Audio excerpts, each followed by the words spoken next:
ஒரு காலத்துல தீபாவளி எப்படி இருந்துச்சு? நான் சொல்றது நிறைய பேருக்கு ரிலேட் ஆகும், முக்கியமா 90s கிட்ஸ்க்கு. ஸ்கூல் படிக்கும்போது தீபாவளி எப்படா வரும் அப்படின்னு வெயிட் பண்ணிட்டு இருப்போம். எவ்வளவு பேரு இதை பண்ணிருப்பீங்கன்னு தெரியல. என்னங்க கிரீட்டிங் கார்டு? அப்போல்லாம் ஒரு சின்ன பேப்பர்ல கலர் பென்சில், அது கூட இருக்காது, பென்சில்ல ஹாப்பி தீபாவளின்னு கிரீட்டிங்ஸ் எழுதி நம்ம ஃப்ரெண்ட்ஸ் எல்லாருக்கும் கொடுப்போம். தீபாவளிக்கு ட்ரெஸ் எடுக்க போறதே ரொம்ப ஜாலியா இருக்கும்.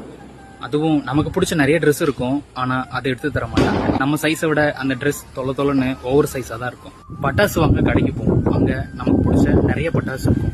இதை வெடிக்கணும் அதை வெடிக்கணும்னு ஆசைப்பட்டு கேட்போம், ஆனா வாங்கி தர மாட்டாங்க.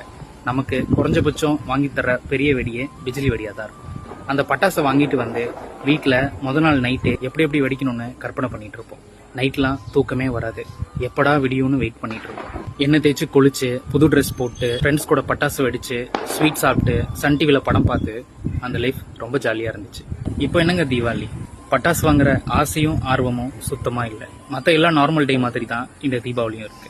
உங்களை எத்தனை பேருக்கு இந்த மாதிரி ஃபீல் ஆகுதுன்னு கமெண்ட்ல சொல்லுங்க. இந்த வீடியோ பிடிச்சிருந்தா லைக் பண்ணி ஷேர் பண்ணுங்க. ஹாப்பி தீபாவளி.